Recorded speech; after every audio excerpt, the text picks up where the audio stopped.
Hello guys, तेजाक्षी teaching classes में आप सभी का स्वागत है। जैसा कि मैं आपको सेकंड ग्रेड शिक्षक के लिए विज्ञान शिक्षण वीडियो की अपनी जो सीरीज़ है वो चल रही है, उसी को कंटिन्यू अपन करते हैं।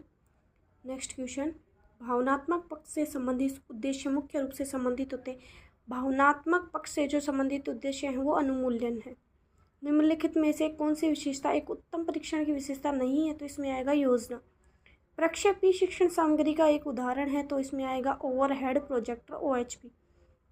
निम्नलिखित में से कौन सा शिक्षण विधि मानसिक निष्कर्षों को महत्व प्रदान करती है? तो इसमें आएगा समस्या समाधान विधि। संभाषण तकनीक पूरक है प्रयोग विधि की।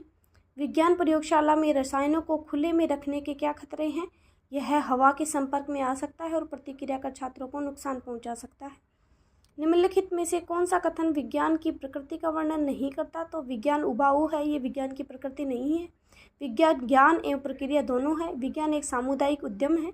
विज्ञान एक वैश्विक मानस प्रयास है। निम्नलिखित में से क्या विज्ञान की प्रक्रिया की विशेषताएं हैं? विज्ञान की विशेषताएं ये दोनों ही हैं।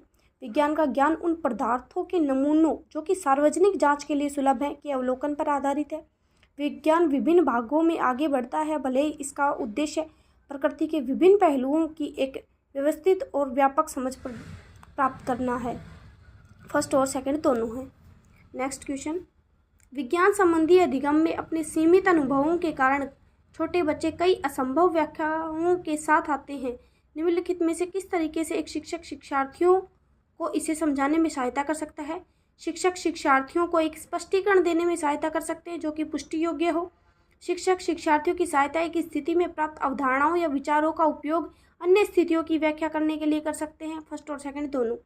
निम्नलिखित में से कौन सी विज्ञान की कक्षा में शिक्षक द्वारा पहचाने जाने वाली खोजी विज्ञान की विशेषता है? तो इसमें आएंगी दोनों। विज्ञान को अपने निर्णय स्वयं करने होंगे। विद्यार्थियों को कोई भी जाँच विद्यार्थियों को हर प्रकार की जाँच प्रक्रिया का उपयोग करने की अनुमति नहीं देगी। किसी भी नियम को सिखाने के लिए विज्ञान शिक्षक द्वारा आवश्यक सामान्य शिक्षण कार्यवाही के रूप में हेंडरसन ने निम्नलिखित में से किसकी पहचान की है? तो इसका बी आंसर सही है। नियम का विवरण, वर्गीकरण, औचित्य और अनुप्रयोग। विज्ञान पढ़ाने के लिए कौन सा उपागम संचरण उपागम के रूप में जाना जाता है? तो विज्ञान पढ़ाने के लिए वर्णनात्मक उपागम माना जाता है। निम्नलिखित में से कौन सा या कौन से कक्षा में विज्ञान पढ़ाने के लिए पूछताछ दृष्टिकोण का उपयोग करने के लाभ हैं?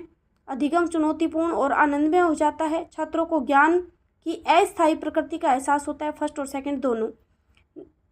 निम्नलिखित में से कौन सा विद्यार्थियों में वैज्ञानिक कौशलों के विकास के लिए सबसे ज़्यादा उपयुक्त है? तो इसमें आएगा प्रयोगशाला कार्य निष्पादित करना।